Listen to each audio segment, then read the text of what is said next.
You're listening to Milwaukee Mafia, your podcast dose of Wisconsin Mafia and true crime history. Hey everybody, welcome back to another episode of Milwaukee Mafia. I'm Eric. I'm Gavin.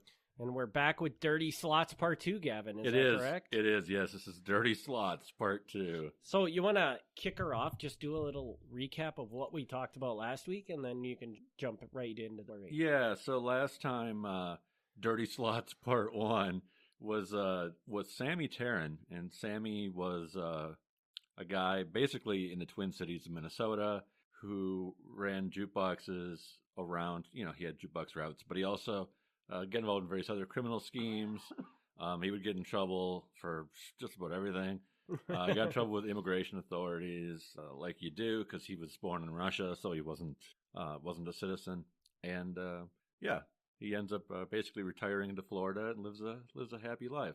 And he's not super important to Part 2, other than that he helped get his niece's husband, Herman Pastuer, into the jukebox business. So that's sort of like the background. So Herman Pastuer joins into the business through this guy who's got a questionable background. Herman's also got a questionable background, bootlegging and all that sort of stuff. So just showing you like kind of the world that the jukebox has a very sketchy background. And the jukebox companies knew that. They knew that the people running the businesses locally, regionally for them were very often not great people. Yeah. And they were okay with it. They were okay with that. They kind of took the opinion that, we're not doing it. But if you guys do it to help sell on our behalf, that's on you. Ooh, yeah. Yeah. So, yeah, they knew, and they just kind of let it slide because it helped their business. And as far as I know, the jukebox companies never got in any real trouble. So now we're kicking off with Herman Pastuer? Nope. No, we're not. Oh, we're right. Nope. Herman Pastuer is Dirty Slots Part 3. Oh, okay. Dirty Slots Part 2 is Elmo Christian. Okay. All right. My bad. All right. Take it away, Elmo Christensen. Okay. So I am not going to do all these notes because they're super detailed, and people who want to know can read it on the website, MilwaukeeMafia.com. They'll be posted on there. So I'm going to actually give you like kind of like the summary version because it's boring stuff if you want to know like the details. But some people might, because it'll name a lot of the local people who were involved with stuff, and I know you don't like stuff, but some people might want them.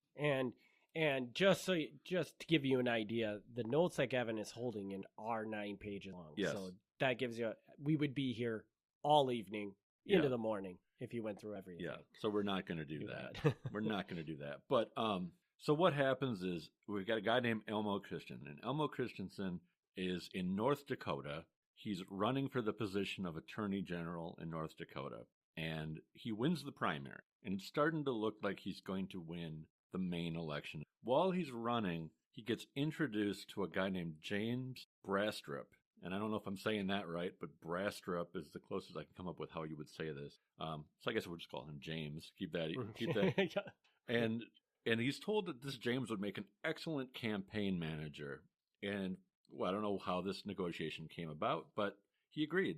He says, yeah, I'll hire James on as my campaign manager. So James, whose daytime job is actually a car dealer, really no politics background at all, ends up getting on board.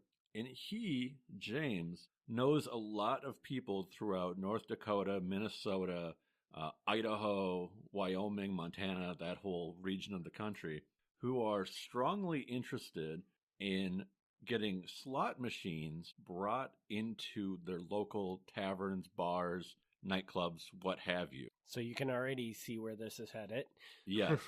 So what he does is he talks to Elmo Christensen, and he goes, when you're Attorney General of North Dakota, obviously your job is to enforce the laws of the state, and, you can make decisions on how to handle different. And he goes, so here's what we're going to do. We're going to go around these different people I know. They will give you campaign contribution if you tell them that you're not going to go after them for slot machines. And Christensen, I don't know if he needs the money that bad or what, but he goes along with it. And so like one of the very first people he gets introduced to is Herman Pastuer. And Herman Pastuer is a jukebox distributor as well as a slot machine distributor in Minnesota, in the Twin Cities area. Now, I don't know exactly why you are going out of state to raise money for a That's state position. That's a very valid point. Not entirely clear on that, but he is, and Pastuer's like all on board. He's like, I got these slot machines. I wanted to send them into North Dakota. I know technically that's not legal, but if you look the other way, I'll give you campaign contributions, which he does. He gives him thousands of dollars. He buys him a car. He actually buys Christensen the suit that he wears the day that he's inaugurated. So Pastuer's like a big financier or whatever of this guy. So one of the first people he meets. But then he meets other people along the way that are similar, not quite on that level, but the guy named Lou Stearns and some other people who have different places throughout the, whatever you call that, upper Midwest. I'm not sure what you call that. So he's doing this. But now Christensen apparently knows that this is not good. He should know this is not good. So he's already in advance kind of covering his tracks. As he's traveling around, he's buying plane tickets. And he never buys them under the name Christensen. Sometimes he buys them under the name Nelson, sometimes under the name Larson. So he always has like this like Scandinavian last name that he picks, but he never uses his own. And apparently, I guess this is the 1950s. Apparently in the 1950s, it was really loose with what you could tell the airlines your name I would was. assume you could tell them whatever you wanted, and they're just like, okay. Yeah. Yeah. So, later on when the authorities go back and they check like the flight manifest or whatever it's called, they're like, oh, was Christensen on this plane? No, some guy named Larson was on this plane. So guess he wasn't here.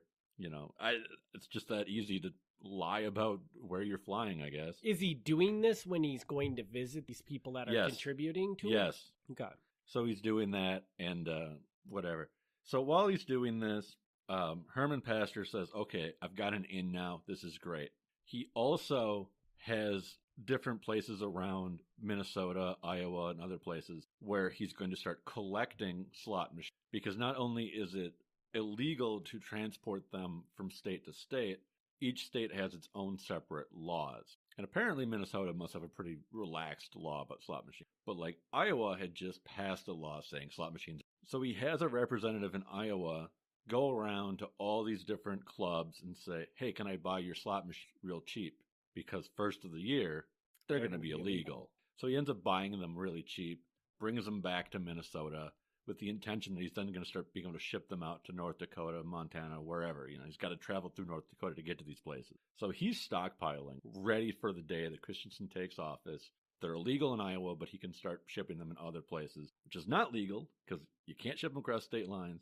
But if you get the attorney general to kind of look the other way, fine, whatever. Dude continues to have these meetings. Elmo Christensen continues to have these meetings. He even ends up meeting with the people who do run the jukebox and slot machine companies, which are generally the same people. The companies make both. Specifically, Bailey Manufacturing is making both. So he flies to Chicago, and he's meeting with actual representatives of the company, telling them that he's going to be loose about it. The whole time that he's doing this, of course, he's doing just the opposite in the public. Whenever he's giving speeches and stuff, the law is the law. I'm the attorney general. I'm going to enforce it. I'm not going to be loose about slot machines. It's not okay. So he's very different when he's interacting with these people who can finance him as to when he's out in the public. At this point in time, were people against slot machines would care that if whether a politician would be lenient on them? I don't know. Okay. It's a good question. I mean, definitely even though this is the 50s, and as I've said before, like the federal government really cracks down hard on gambling in the early 60s. Mm-hmm. There's always been sort of like the anti-gambling laws. And the laws wouldn't pass if people didn't believe in them. Yeah. So there must be, obviously you're always going to have people who say gambling, whatever, who cares, but there must have been a sizable amount group of people that like, no, this is the devil's or whatever. Right. So I mean, I don't know. I don't have the numbers to tell you how popular gambling was or wasn't, but I have to assume that enough people thought it was a pretty terrible, which again, today, I don't know that people feel that. Obviously, there's still people who hate gambling. Like, obviously, but I feel like we've kind of just accepted it at this point. Right. While he's doing this, going around, Herman Pastuer is in Minnesota, and he starts having to buy warehouse space to store all these machines that he's planning on moving when the first of the year comes. And he's also using the same warehouse storage space to store liquor that he is transporting without paying his taxes or whatever, some kind of, illegal liquor transfers. So he's still in this business. Like, even though this is the 50s and we're like 20 years away from Prohibition, he still is involved in this moving around booze from state to state. I don't know how that's that profitable, but people do it. And even in Milwaukee, I know people were doing it. People got killed for that in the 50s for moving booze with forged stamps and like that. I don't personally understand it, but I wonder if the liquor tax is that high back then that it was worth it. Yeah, could be. So also, now I guess Christensen has got a taste of how this is going to work. So he starts to hire the people who are going to work underneath him. And he knows, obviously, if they're going to work underneath him, and he's made these agreements with these guys, the people who work underneath him have to be on the same page about it. So he makes them actually pay to get their job working for him. Like, pay, like not a huge amount, but, say, hey, are you cool with this? Kick me up a few $1,000, whatever. You can work under me as like an inspector going around inspecting. I don't know if this is like some kind of arrangement where they're going to get paid back later. I don't really know. But he's trying to make sure that he can actually do the things that he promised these people he's going to. And to do that, he has to get some questionable people to work under him. You can't have a guy who's like going to go around and try to shut down every gambling place when you're telling people your guys aren't going to do that. Mm-hmm. I don't know. So the ins and outs of this are kind of confusing. But as long as you understand the general. He ultimately does say, I met with these people, but I didn't make these promises and everything else. On April 20th, 1951, so now he's been in the job for a couple months. He got sworn in January, April of this year. He sends a memo to all of the people working under him on the issue of gambling. He says, I am not going to allow it, which is what many people thought he would say. He instead cited a previous court case saying, slot machines are illegal. Even if they did not pay any cash, but merely free games, they were still illegal. He wrote in his memo, these machines should be taken out of circulation. Amazingly, he went so far as to write, it is rumored that persons are going about the state offering immunity for the operation of these machines for a consideration. This cannot be tolerated. So, if that wasn't clear, he's basically calling out people who are taking money from these people in exchange for allowing their gambling to operate. Which is exactly what he was exactly doing. what he's doing. Yeah. So here he's releasing a public statement, making it very clear, I'm against gambling and I won't take payoffs while he's doing it. Yeah. In September 1952, so this has been going on now over a year and a half, an indictment comes down against Herman Pastuer, Herman Pastuer's brother-in-law, and another employee of their company. Here specifically, they were accused of buying 38 slot machines from Iowa and bringing them into St. Paul, which would be illegal. This was sort of a gray area because when they had bought them up in Iowa, they were still legal. And if they had got them into Minnesota before the first of the year, it probably would have been legal. But whoever was investigating this did a really good job. And they found a bill of lading showing that although they got some of them out of state in time, a couple of them were on a shipment. Apparently these 38 were on a shipment like January 3rd. Oh, my God. So they're like, nope, we got you. So they end up indicting these guys. So was it the Iowa law was the part that made it illegal to transfer them across state lines? I kind of got the impression that was a federal thing. It is a federal thing. So, yeah, maybe I should be more clear. I'm not always as clear as I can be.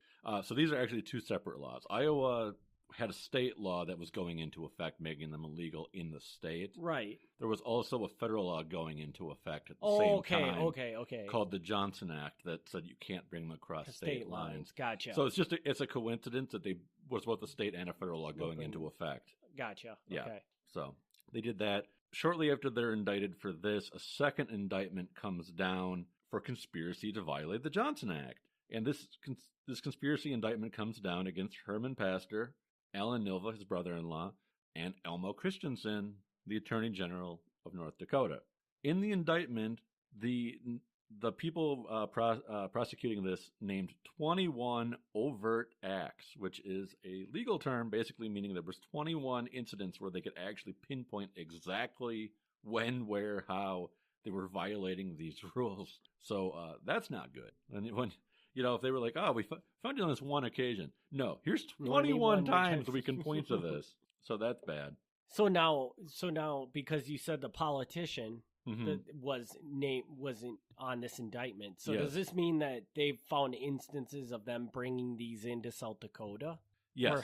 Okay. Yes. Like he didn't personally drive any across the state lines, but because this is a conspiracy indictment, it's a little looser on that. Because as long as he was part of like the okaying it, he's part of the Christensen turns himself into the authorities. He was immediately released on $5,000 bail. Pastuer and Nilva, his brother-in-law, they were released on $10,000 each. So they definitely came down harder on the actual slot machine guys than they came down on the attorney general. Mm-hmm. The day after this indictment, Christensen told a reporter that he was shocked. He was shocked by the charges. He says, "This comes after we have cleaned up gambling in the state. There are no gambling devices in the state, and yet I am indicted." Christensen said that he had no intention of resigning his position. Later, he issued a press release expanding on his thoughts. He said, "I see this as an attempt to smear my character and ruin my political career by a political party so ridden with crime, corruption, and communism that they seek to hide their own crookedness by accusing innocent people." Wow. Yes. He wasn't violating the laws. He is a victim of communism. Yes. Which back then, probably throwing the communism, I mean, they probably just did that all the time, right? Yeah. It's I say it and I'm kind of I kind of laugh about it, but it's the 50s. So that's a pretty serious thing to throw out there. Okay. So the FBI is now kind of looking into this. At this point, the FBI actually had really no involvement at all in any of this investigation. Now the indictment came down, they said, "Hey, FBI, can you kind of look into this and get some more facts before we go to trial?" And so the FBI is like, okay. And at this point in time, J. Edgar Hoover's still running the FBI. Because J. Edgar Hoover's he was around for 40 years. This guy's always around. And he's kind of I don't really want anything to do with this. This is political, and I don't want it to go the wrong way. And really, this sounds more like a tax problem than anything else. Because he's taking money he shouldn't have been taking. This sounds like a tax problem. So he pawns it off on the IRS. Is that how he tries? He tries, but ultimately he comes down and he says, "This case is attracting a lot of attention in North Dakota, and there will be some who, unless we do conduct an investigation, will accuse us of jumping through some kind of a political." So he basically decides he's going to do the absolute bare minimum. Okay. He asks the prosecutors, "What do you want us to look into?" And they give him a very short list of things. Can you go around, make a few inquiries here and there? And they say, yeah. So they keep it really minimal, which is usually the exact opposite of what the FBI does. Normally if the FBI thinks somebody has committed a crime, they're going to look into everything and everybody that person knows. And this kind of goes back to, I can't remember the gentleman's name that we talked about, but the gambling guy. Right. Who the FBI just followed around for his entire life trying to find something to pin him on, but they couldn't find anything. Yeah. I think that was Tommy Sorsey. Yeah, that sounds right. Yeah, and he's basically makes his living as a professional gambler. So everybody he called, everybody he visited, they get interviewed and everything else. In this case, and I get it, when it's political, and I think this is still true to some extent today. I think the FBI does not want to get in the middle of a political fight or whatever. Right. Yeah. Because if they do anything wrong, they're going to get accused of picking sides or whatever. So I get it. But it is funny, when you see the memos, because I'm sure Hoover never thought anyone's ever going to see his memo, because the open records laws weren't passed until the 70s. So he was already dead. And then the open records laws come out, and you can all see all these personal memos he shot off to the different offices. And it's funny because he wrote whatever the hell he wanted. And he's like, just make sure you don't spend as little time on this as possible. Yeah. Yeah. He'll write things in there. He'll I think this guy's a racist, or I think this guy's a homo. He'll write these little notes on things dude, you can't say that, but but he didn't think anybody was ever going to. They wouldn't probably do that today because now everybody knows that. Yeah, that there is the potential that could be released at any time. Yeah, but he would write personal notes on reports all the time. They were like, okay, man, I don't know. a little hairy there. Yep. So, okay. So the Iowa case goes to trial, and, Herman Pastuer's employee testified against him. So shame on that employee for testifying against him, but he did. And he tells the whole story about him going around rounding up the slot machines for cheap, trying to get them out of the state before the law passed. So he basically, tells the whole thing beginning to end. They're like, yeah, okay, you were the guy who did it, so I guess. But this guy gets in no trouble at all. And I don't know if it's because he, testifying for the state or if it's just because he's an employee doing his job. I don't know why this guy didn't get in any trouble, but he didn't get in. Yeah. And he even further, actually, I should point out, he even further says that he felt threatened because, quote, there were a lot of Chicago boys who didn't appreciate my testifying against Herman Pastuer. He said if I ever expected to be in the slot machine business again, I better not testify. So it's really vague. Like, there's no names or anything. But it's like implied that Herman Pastuer has these very shady connections, and going against him means, the Chicago boys, which is like the vague way of saying the mob is going to come after you. So apparently this guy didn't care because he did testify, and Herman Pastuer did end up going to jail. Good on him. Also testifying was a guy from the American Legion in Davenport, Iowa, who said that when the law passed that was going to make the slot machines illegal in Iowa, this hit them hard because apparently the American Legion used these as fundraisers, and they made enough money off their slot machines that they were able to build their $400,000 clubhouse. Wow. So he's like, yeah, when they banned it, like that hit us hard. And he said, yeah, we sold the machines to Pastuer for $35 a piece, which I don't know what the going rate was at the time, but if these machines brought in $400,000, yeah. $35 for a machine seems like a cheap. Really good deal. Yeah. But anyway, yeah, so Pastuer's found guilty. The local media asked for a photo after the announcement, and Pastuer said, I hate to disappoint you, but we have relatives and children living here. I don't want my photo in the paper.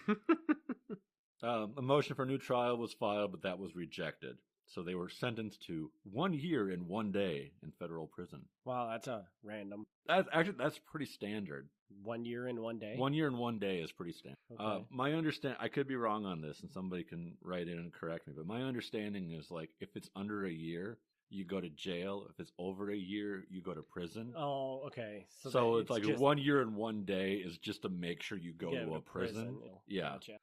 And again, if somebody knows otherwise, let me know. But that's my understanding of where the 1 year and 1 day thing comes from. All right. So they're investigating. That's the Iowa part. Now they're investigating the part with the Attorney General. Moving the slots into South Dakota. Yes. Yes. So they're looking into this. They're trying to figure out which machines they can go after him for. They're getting the different opinions of the prosecutors involved. And they said, there's a lot of wiggle room here of what is or isn't a slot machine. Because, again, some pay off money, some pay off free games. And they're like, we don't want anything that could get tossed out in court. So we're only going to narrowly go after the things that are so obviously slot machines. Okay. So, he explains this, and I don't even know what all this means. There's difference between what he calls one-ball machines, console machines. I'm sure people know what that is. Flat-top machines. I have no idea what that is. Mm-hmm. But basically, it comes down to the things that are reel and drum machines, which is what you think of when you think of a slot machine, right. The spinning wheels with the pictures on them. The defense files a motion to dismiss because of insufficient evidence. That got dismissed, of course, and they finally end up going to trial. All this stuff comes out. I mean, I'm not going to retell it because I kind of summarized all of it.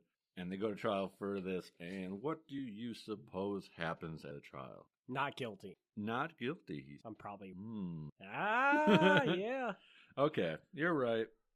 Plus, there's a politician involved. So, I think the politician probably had a lot of things he could do to make this disappear. Maybe. I don't know. I don't know what happened behind the scenes. Who knows? But, yeah. So, basically, you're right.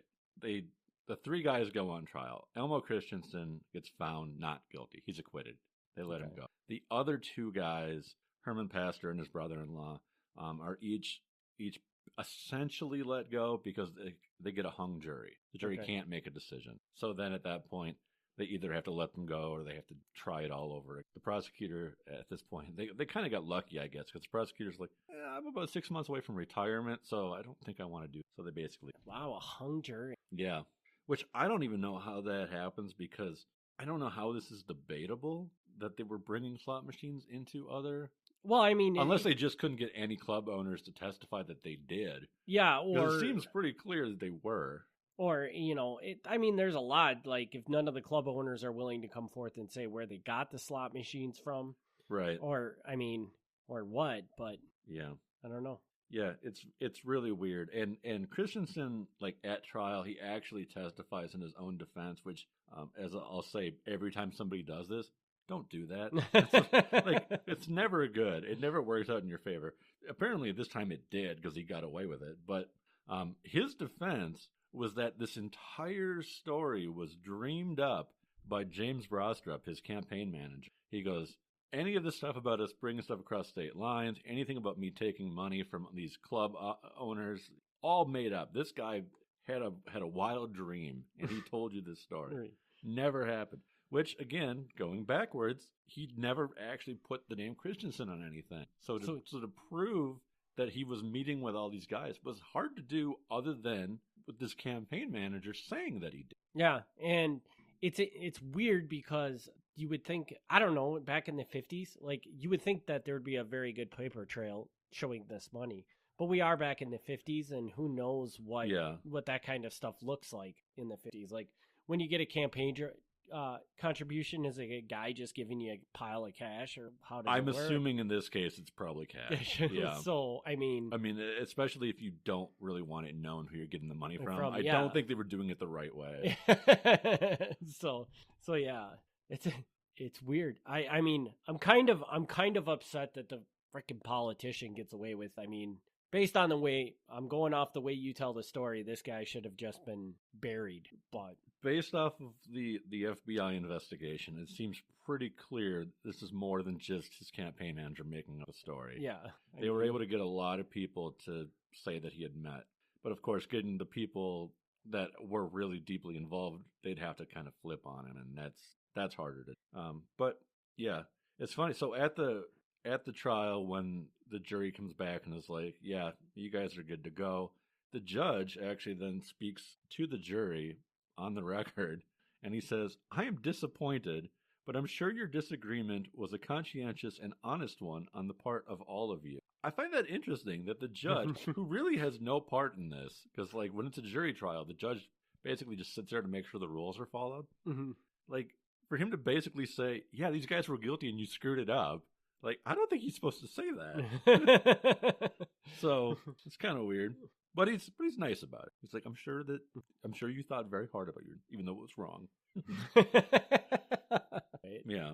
So do we know how many, like, what kind of volume we're talking about of things that were brought across the border into South Dakota? I don't know, but it seems significant enough because based on the people that we know were getting the gambling devices, the slot machines, I mean, they're going into the Dakotas, they're going into Montana, Wyoming, all the way out to Idaho. Yeah, so unless that's it, like there's just like 5 guys with one machine each. Yeah, but I don't believe that. Yeah. So I think this is much larger than what they actually were able to show. In just the amount of stuff that the story basically tried to represent of what they were bringing in from Iowa, it sounded like they were purchasing up slot machines from Iowa left and right, because you said at one point in time that he had to get more storage space just to store them all that he was buying. So it was probably hundreds, maybe even dozens of them.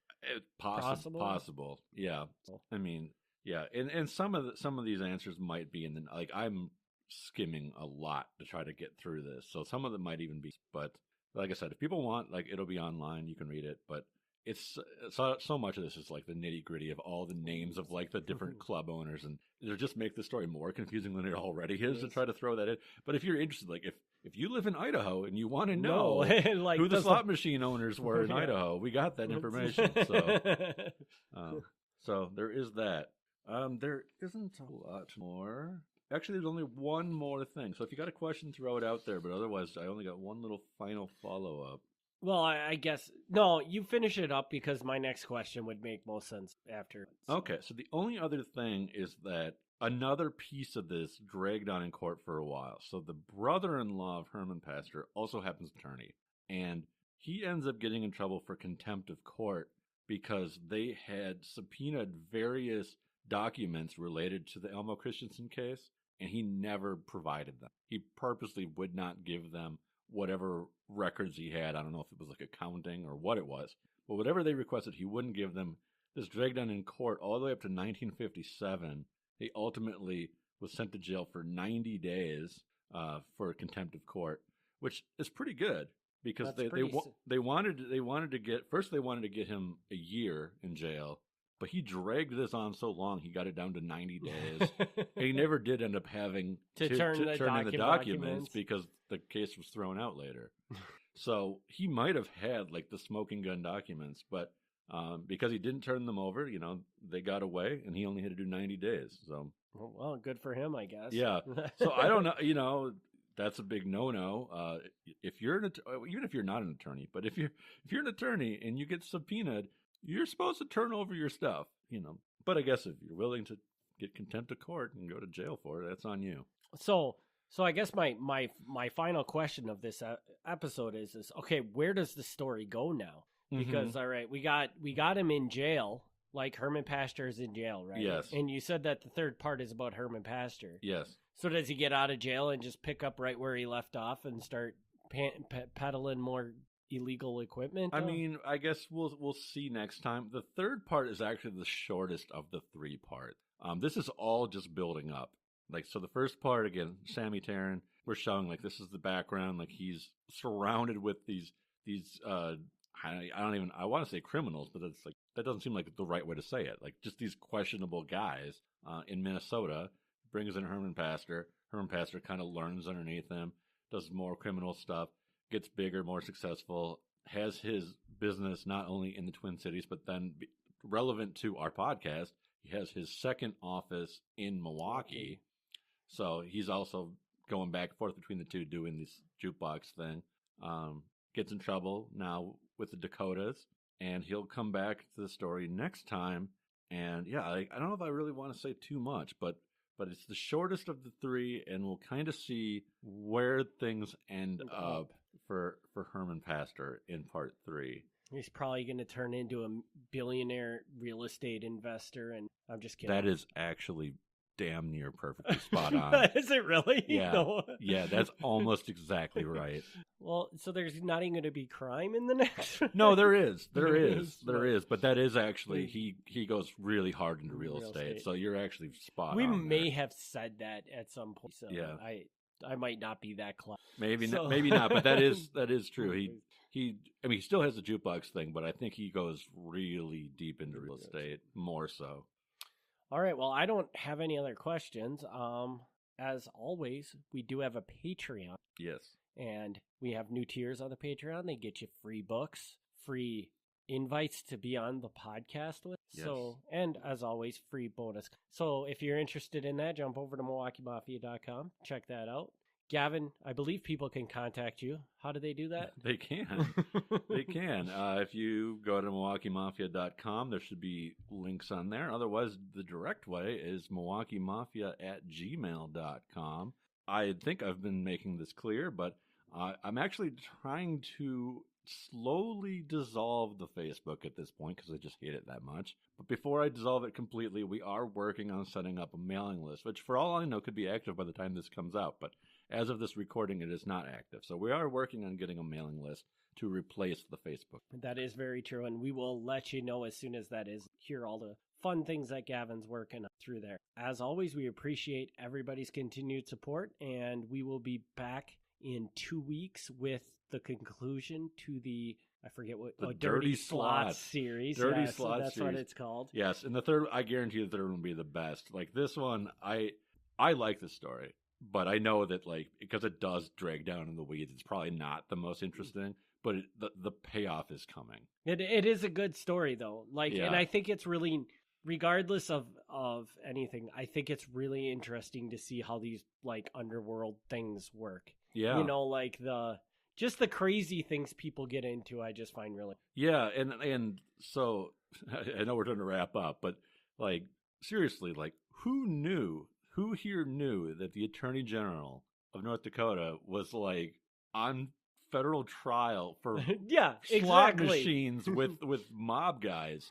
I bet you before today you had never heard that. And if somebody would have told you that before today, you would have been like, yeah, that's not possible. Yeah. So maybe I didn't tell it in the most exciting way, but just think about that. Like the Attorney General.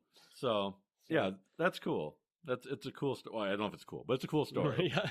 And we do want to reiterate, too, Gavin gave you that email. We do need questions for our Patreon. Yes. So please send us any questions you have so we have some content to generate for the Patreon. And other than that, we'll be back 2 weeks with the conclusion of this and 1 week with the Patreon episode. Thanks everybody for tuning in. Thank you. Thanks for tuning in to the Milwaukee Mafia podcast. Join us next time for another look back at Wisconsin Mafia and true crime history.